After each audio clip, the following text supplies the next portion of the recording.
If you're a mom and a business owner, chances are that you have a million and one things to do on your to-do list this time of year, making lists for Christmas presents, basically being Santa, because of course, it's just another man taking credit for a woman's labor. But, getting the house ready, doing cleaning, planning fancy meals, making all the Christmas magic and everything. So, of course, the very last thing you want to be thinking about right now is sharing Instagram posts and reels and sending emails to your audience. Unfortunately, if you are a business and you want to make sales, it is a good idea to do those things. But if your brain is just so swamped with all the other things you have to do, here's some ideas for things you can share to help your business without taking up too much brain space or time, because we all know you're short on that too. Welcome to Mompreneur Mastery. I'm your host, Sydney O'Brien, an Instagram strategist turned content and messaging strategist after watching the online space get louder, buyers take longer, and content turn into a performance instead of real connection. On this podcast, you'll learn how to clarify your message so your content actually stands out in a sea of copy and paste trends and AI noise, and also how to strategize your content across platforms to build the trust and connection that turns followers into clients. All in doable, brain space-saving episodes you can fit in between school pickup and reheating your coffee for the third time. Let's dive in. So I'm actually recording this like 2 days before Thanksgiving. I have a friend coming over, and this is all me. I've been kind of like rearranging my house. I decided I needed to declutter and reorganize everything. And so my house is a mess because I'm kind of in the middle of doing that somehow in every room, because I cannot for the life of me just finish one and then move on to the next. No, we have to do it all in stages. So I have been doing lots of cleaning and things in preparation for my friend coming to visit for Thanksgiving dinner. And then it's that, the cleaning itself, plus my husband invited some people from his work who maybe some recently moved here or got back from deployments and they just don't really have anyone around. So he said you could come over, and planning a big meal for people that may or may not come is kind of hard. So doing all the meal planning and prepping and grocery shopping and all of that is taking up a lot of my time, in addition to helping the kids with their homework, doing their spirit day things. Speaking of, today was 6-7 day for them. I had no idea what to do. I'm still not entirely sure what that means. Anyway, these things are all taking up space in my brain and my life. And the last thing I want to do is create content. Literally, this episode is me redoing an old episode, so I didn't have to come up with something new all on my own because my brain is not in it. I did this episode a year, maybe 2 years ago for just Instagram content, and I'm just updating it. That's all this is. So you bet your butt that one of my suggestions is going to just be redoing old things or repurposing old things. But before we get too deep into that, let's get into the whole list. Because like I said, I have a million things going on, and it's really not even that much, but I still feel really drained and that I don't want to do anything else. I just want to get my to-do list done for personal life, house, kids, stuff. So business kind of takes a backseat, especially when it's Instagram, and especially if I don't have some big sale going on. So if that feels relatable to you, knowing that the holiday season is indeed upon us, and soon kids will be out of school and we'll be expected to visit family, or family will be visiting us, all these things going on. Here's some ideas of what to share, where to share it, and why. That's the most important part we kind of forget about, is the why. Because we don't want to just share to share. We want to be intentional with it. But you can do that without, adding a whole bunch of more work for yourself. I do think that it is, just because of how long the craziness of the holiday season is, it's important to share some content somewhere. You certainly don't have to keep the normal posting or publishing schedule, depending on what kind of content, whether it's Instagram, Facebook, Threads, blog, podcast, what have you. It's fine to take a break from some of these things, absolutely. But in my head, I feel like the holiday season kind of ends up being 3 or 4 weeks instead of just that 1 week, or even 2 weeks, like the Christmas to New Year's, that area where kids are typically off school. I do think that from Thanksgiving to New Year's, it's really crazy for a lot of people, and it's tempting to not do a whole lot of anything, and you don't have to do a whole lot of anything. but I would do something. That's like a long time to just be completely silent with your audience on all platforms. So if you have a podcast, absolutely take breaks if you want to. I am going to check right now as I'm talking to you. I think last year was the first time I took some time off around the holidays and from my podcast specifically because people are so busy with family stuff and traveling, activities that they weren't really listening anyway, from what I remember.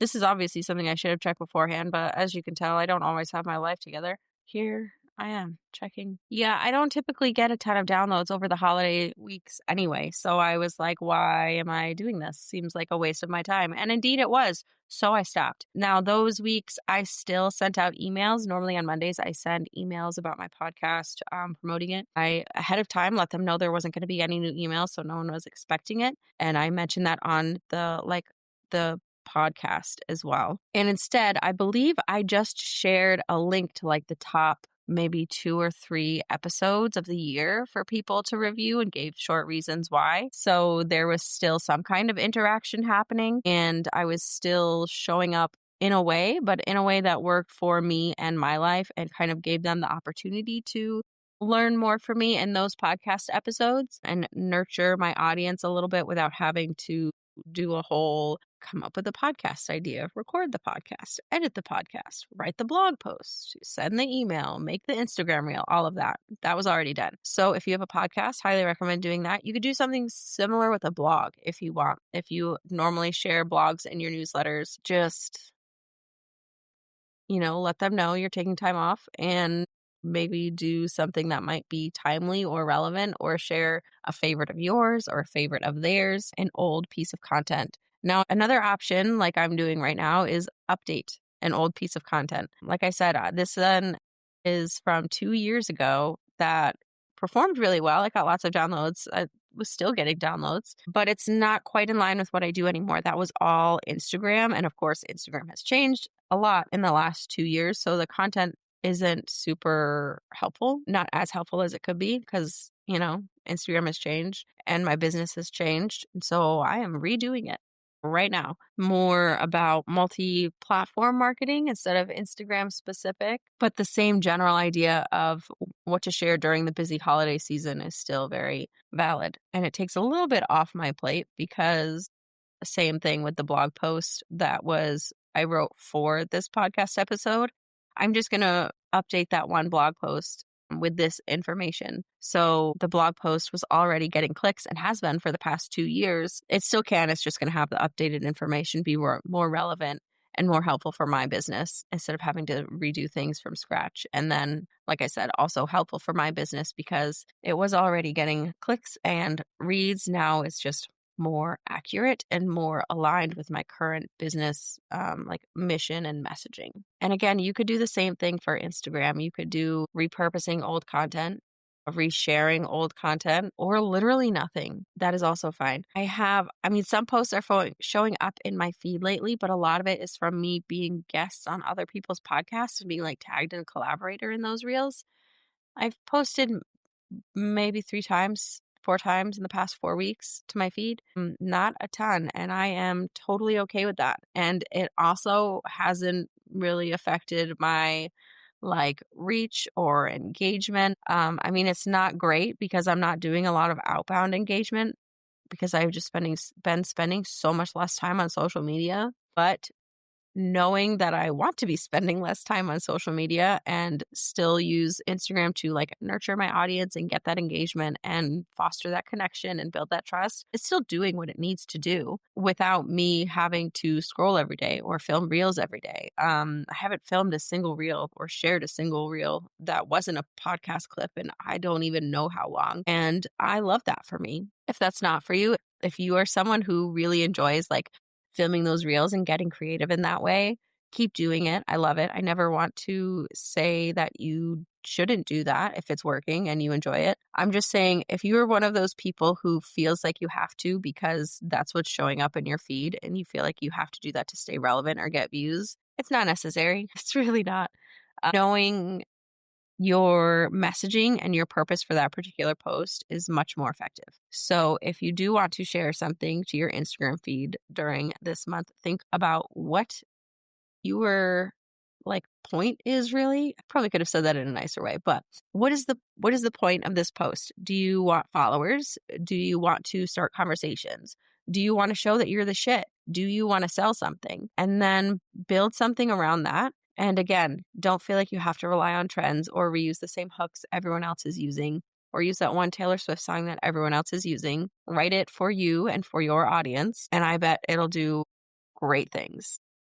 And if you are your brain is so fried where you just don't even have anything going on, you just kind of want to have something there to have something there. It's not ideal, but I 110% get it. I was kind of in the same boat. I wasn't sure what to do. I had a plan originally, but life got weird and I don't think I'm going to be keeping that plan. And it is absolutely fine to pivot. So for me, that means I'm probably going to be sharing some more nurturing and engagement type of content with more brand messaging instead of offer specific messaging. And what I mean by that is sharing things that are very general, but still on point for me. Talking about, the trust recession, things I have been talking about, not relying too much on AI, planning with a purpose, posting with a purpose, all of these things, but not tying it to any specific offer, right? Because if I were going to promote my membership, which is very much like a done with you kind of service, it would be different messaging than if I were tying it to my content plans, which is a done for you service. So I'm going to keep it very general so that when I do figure out what my next step is, it's still going to apply. It'll still be relevant and I will still be nurturing people towards that. And even if you are selling, a couple episodes back, I think it was episode 115, shared how I, was making sales without posting to Instagram. I am a content strategist who did not post any content publicly to my Instagram feed for 2 whole weeks, and I still was making sales. So that episode talks about how to do that if that isn't your plan. But mostly just work on your emails, have a plan for those and schedule them ahead of time. And that is very helpful. So whatever your plan is, or if you're still coming up with a plan, like I said, first think about what you need to focus on for your business. Is it growth? Is it getting engagement and nurturing? Is it building connection and trust? Is it actually selling? Think about what point you're at, where you want to share for that. If you're not selling anything, I would recommend focusing more on long form content, if anything, even if it's just, like I said, resharing old long form content to your audience so you can still do some connecting and nurturing without a ton of effort on your part. You could repurpose old content. You could create new content if you have that in your schedule and space for that in your brain. But either way, whatever works for you works for you. It's going to be different for everyone. There's no one magic content plan or anything that is the one way for people to find success at this. So think about what fits in your life, what needs to happen for your business, and think about where you want to show up and how that way. And if you have questions or want some advice, you can send me a DM on Instagram and I'm super happy to help you figure out just the basics of a plan and what to focus on. My handle is at sydneyobrien.co, SYDNEYOBRIEN.co. I did not realize that that was such a hard thing for people to spell until recently. People would put O'Brien and would say they weren't sure why I wasn't there, but yes, it's O'Brien, Obrien, and Sydney, like the city in Australia, or P. Sherman 42 Wallaby Way, Sydney. That's me. And if after listening to this, you think you need more support than a DM can give, you're more than welcome to join the Content to Clients Club. That's the membership where I do kind of work on this with you every month, not even just the planning, but the planning, the messaging, the strategy of what to post and when and where, and then even the creation of the content itself, helping you create it, giving you feedback on what you have, all of that. I'll put a link to that in the show notes. And if you're not ready or not able for a paid support in that, you can check out the Buyer Journey Content Map in the show notes. It's free. And I know I literally just said that there's no one content map that works for everyone. or content plan. This is not a full content plan. I want to be very clear. This is just like an example of what one might look like. So take what works and leave what doesn't. Okay. I'm not saying you have to do every single one of these if you are going to be successful. It's just an example. Everything is going to be like things are going to look different for different people's businesses and different people's lives. But that is always there for you if you need just a little bit of help or some examples of where to get started. I hope you have as stress-free a holiday season as possible and that your kids eat whatever fancy meal that you make or buy. Okay, catch you next time.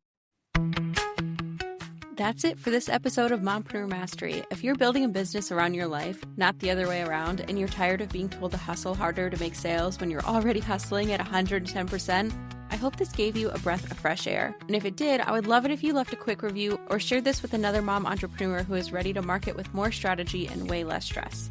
And if you want to see what a cohesive content map across multiple platforms with strategic messaging looks like, check out the link in the show notes to grab your free copy of the Buyer Journey Content Map. I'll see you next time.